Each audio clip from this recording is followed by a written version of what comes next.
G'day good people, welcome to the ultimatemoney.com.au coin review of the day. My name's Corey and today we're taking a look at Digibyte, a decentralized network built for speed and security. So what is Digibyte?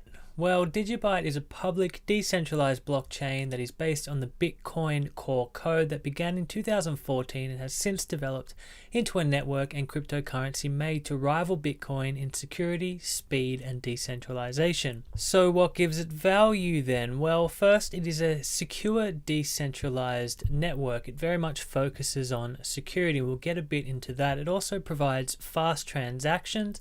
It hosts decentralized applications too, and it has a capped supply of 21 billion coins to be in full circulation by the year 2035. And if we take a look at this graph here, you can see that the supply will be limited at 21 billion by the year 2035. And although 21 billion coins is a lot, it's not like 21 million with Bitcoin, Digibyte definitely has a very long-term goal ahead of it. And if new coins can be mined, that's more of an incentive for miners to process transactions and to build the network. So what's some of the technology behind Digibyte? Well, first up, the Digibyte network is comprised of 3 layers that function on top of each other to provide different utilities to the network. And the first layer is the applications layer, which hosts dApps or decentralized applications, as well as DigiApps and smart contracts. And dApps are software utility focused applications developed for the blockchain, while DigiApps are centralized software that is native to the Digibyte blockchain. And smart contracts are, of course,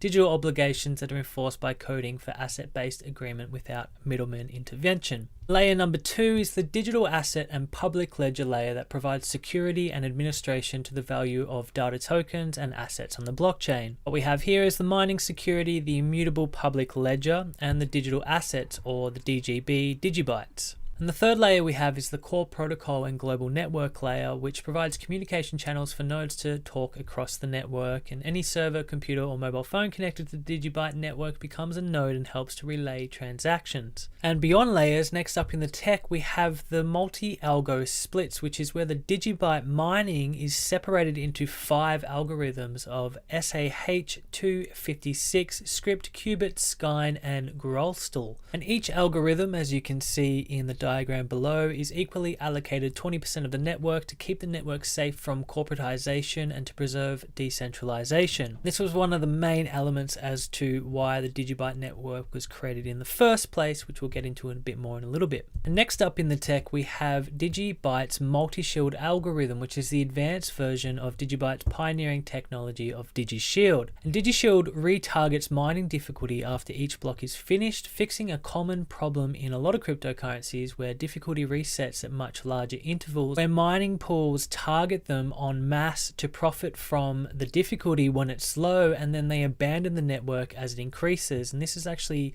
led to the collapse of many cryptocurrencies, whereas DigiShield has become popular and was developed in many other blockchains, including Dogecoin and Zcash. The next in the tech, we have DigiSpeed, which allows the network to create a block every 15 seconds and the capacity of holding 10 megabytes per block, compared to Bitcoin's 1 megabyte block every 10 minutes. And as block sizes are closed so quickly, which makes the network fast, Digibyte also has the longest recorded blockchain ever, which also causes problems with scalability.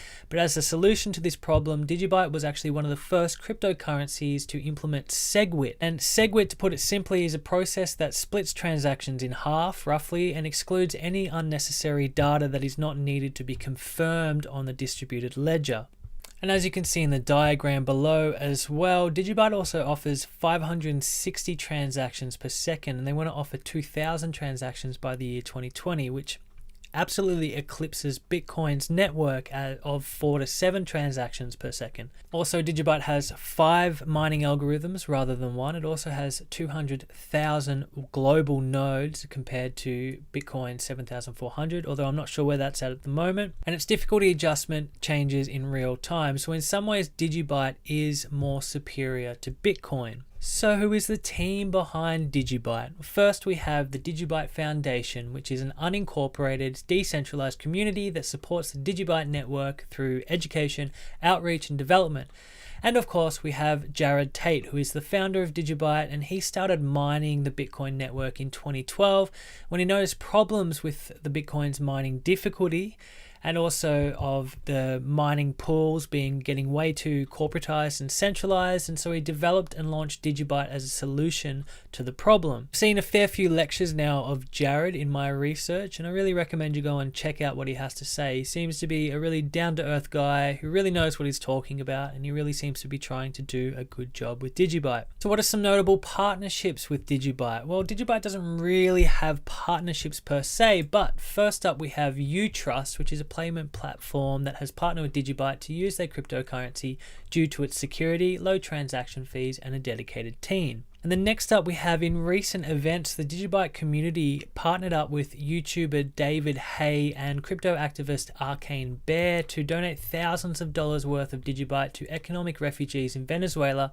to provide them with food and supplies, which I think is really bloody cool. So what are the good things about Digibyte? Well, its blocks close every 15 seconds for fast transactions. The network has over 200,000 nodes, so it is widely distributed and decentralized. Also, its multi-shield technology protects the network from becoming dominated and corporatized by ASIC mining pools, and it's also a cutting-edge technology that's used by other cryptocurrencies.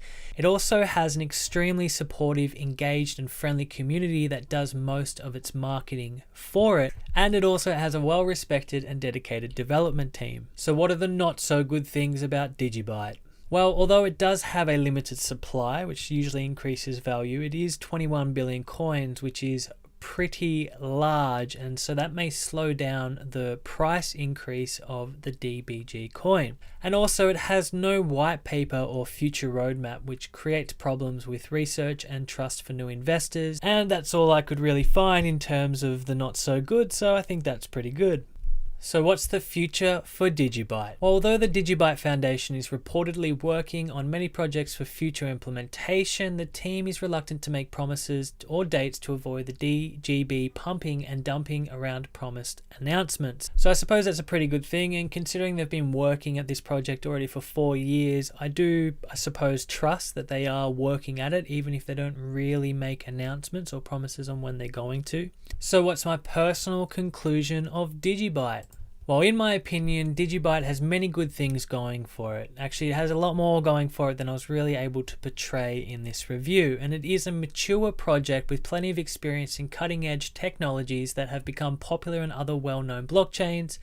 Its approach to decentralized mining is an important feature when considering the corporatization of the Bitcoin network, and I think it's important when projects focus on mining as well, because the miners are the ones that actually sustain the network. And it's also a project with a long-term vision that is often overlooked, and because of this it receives a lot of hype in forums for being a sleeping giant and a juicy investment. But although it is a respectable project, I'm not yet convinced that it will automatically stop being overlooked over time just because it is overlooked now. It does have the foundations to be a really successful project in the long term, but just like any other coin, it really needs to gain that mainstream adoption. And although in many ways it is superior to Bitcoin, Bitcoin is still the popular choice, which of course may not be forever. But also don't get caught up in the fear of missing out. Just because people say it's a sleeping giant, then therefore you should automatically invest in it. However, from my research, I can see that it does have a very friendly and enthusiastic community behind it, which is fantastic. So if it is community that you are looking for, which there's no reason why you shouldn't, community is a beautiful thing, then Digibyte would probably be a very good place to start. Anyway, I digress. Thank you for watching today, good people. I hope you enjoyed this video. If you did, please like and subscribe, and head to www.ultimatemoney.com.au where you can find all your crypto news, reviews, and how-tos.